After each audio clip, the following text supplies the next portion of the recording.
A statement by Donald Trump is offensive and undermines our sovereignty, and is a reminder that our reliance on foreign aid and foreign direct investment surrenders us to the will of imperialists who use money to dictate the economic and policy direction of Africa.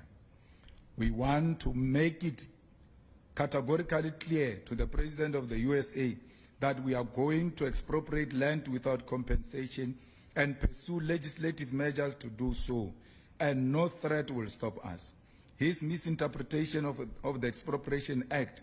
which is a mild and cosmetic intervention, is an assessment of a measure that is going to be pursued through the amendment of our Constitution as South Africans, and there is nothing he can do to undermine our independence. The EFF reiterates its position that we must build state capacity,